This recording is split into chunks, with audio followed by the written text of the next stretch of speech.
Oke, di YouTube sudah masuk ke sini, ada dari akun yang bernama Risma Gultom. Ini ada komentar chatnya. Mohon dibantu pertanyaan saya dalam Roma 2 ayat 13. Roma 2 ayat 13. Apakah kata dibenarkan itu sama dengan diselamatkan?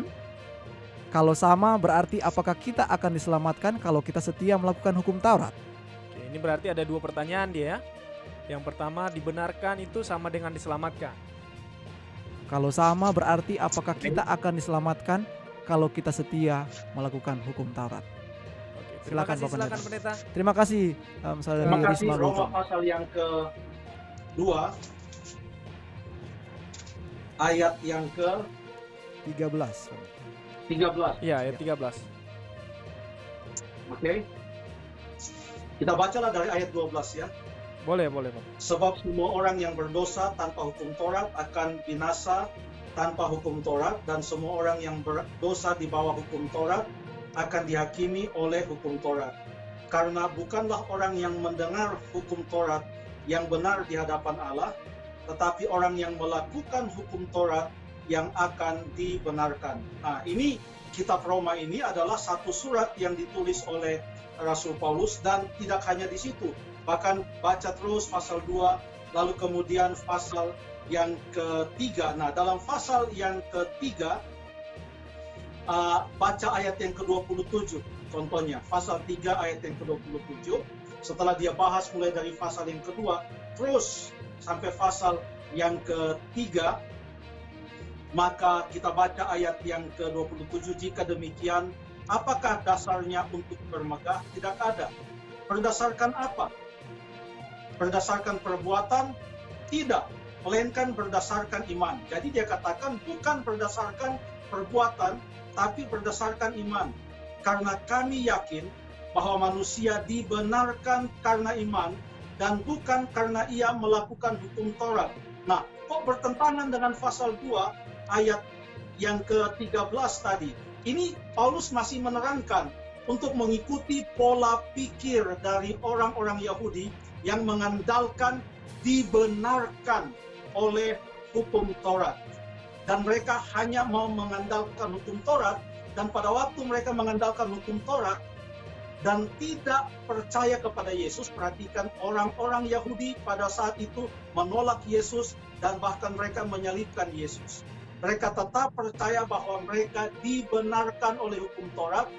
Mereka bukan dibenarkan oleh karena iman kepada Yesus. Tapi semakin mereka melihat kepada hukum Taurat, semakin mereka melihat bahwa banyak sekali dosa-dosa yang mereka lakukan. Dan setelah mereka berdosa, kemana mereka pergi? Tidak ada jalan lain untuk keselamatan kecuali melalui Tuhan Yesus Kristus. Itulah sebabnya dalam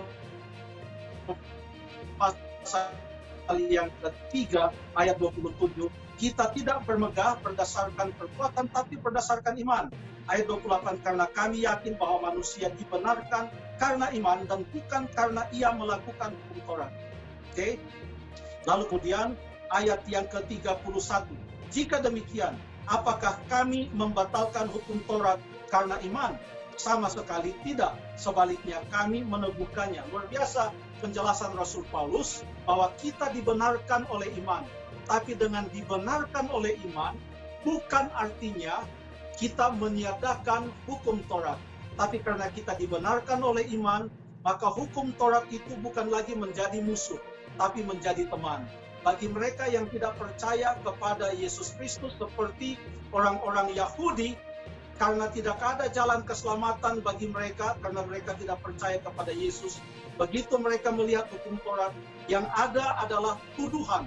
Kamu sudah berbuat ini, kamu sudah berbuat ini, kamu sudah berbuat itu. Dan hanya dosa yang bisa mereka lihat tanpa ada jalan keselamatan.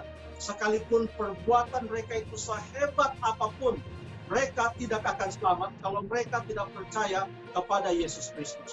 Jadi, keselamatan itu hanya ada di dalam Yesus Kristus menurut ajaran Alkitab, karena kita dibenarkan oleh Tuhan, oleh Yesus Kristus. Sebenarnya masih panjang ceritanya, karena dibenarkan itu masih langkah awal daripada keselamatan. Tapi kan kita ini orang berdosa. Setiap hari kita ini menghadapi pencobaan-pencobaan. Kita pun perlu tetap setia kepada Tuhan. Setiap hari kita perlu dibenarkan dan disucikan. Hingga saatnya nanti Tuhan Yesus datang pada kali yang kedua. Baru kita bebas dari lingkungan dosa ini. Bebas dari suasana dosa.